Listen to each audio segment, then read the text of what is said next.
নমস্কার, আমি শুভ। আপনারা দেখছেন জিটিভি, দ্রুত হচ্ছে সবার সাথে। হ্যাঁ, আমার খুব ভালো লাগছে এখানে এসে আপনাদের আমন্ত্রণ পেয়ে।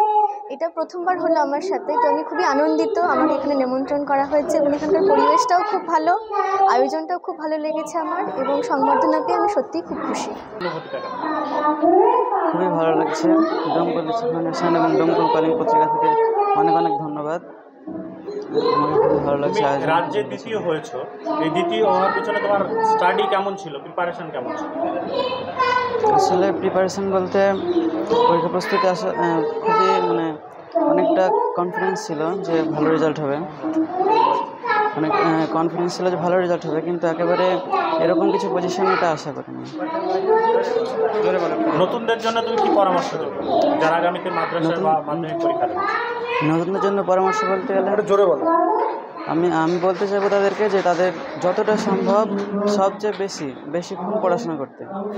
আমাদের মূলত মেসেজটা এই যে বিশেষ করে ছাত্রছাত্রীরা যাতে উৎসাহিত হয়, অনুপ্রেরণা পায় এবং তার মাধ্যমে আগামী প্রজন্মকেও যাতে উৎসাহিত করা যায়, তার জন্যই মূলত আমাদের এই প্রোগ্রাম বা এই অনুষ্ঠান করা হয়েছে। আমরা চাইব এলাকায় আগামীতে এর চেয়ে আরও ভালো কিছু করুক, ছাত্রছাত্রীরা আরও ভালো রেজাল্ট করুক এবং আমাদের দমকল তথা জেলার নাম উজ্জ্বল করুক। এটাই কি প্রথম প্রোগ্রাম না এর আগেও বিগত দিনে করেছেন? আমাদের মূলত এটাই প্রোগ্রাম প্রথম, তবু এর আগেও বিক্ষিপ্তভাবে হয়েছে, কিন্তু এইভাবে প্রোগ্রাম করা হয়নি, এটাই প্রথম। আজকে আমরা এখন রয়েছি লক্ষ্মীনাথপুর বিদ্যাসাগর শিশু নিকেতনে। এইখানে আমরা যে আয়োজনটা আজকে করেছি সেটা হলো ইচ্ছা ফাউন্ডেশন এবং দ্য দমকল কলিং পত্রিকার যৌথ উদ্যোগে রবীন্দ্র নজরুল জন্মজয়ন্তী উদযাপন অনুষ্ঠান। সেখানে কবি সাহিত্যিকরা তাদের কবিতা পাঠ করবেন, আবৃত্তি, নাচ গান সব কিছুই হবে, আলোচনা রয়েছে।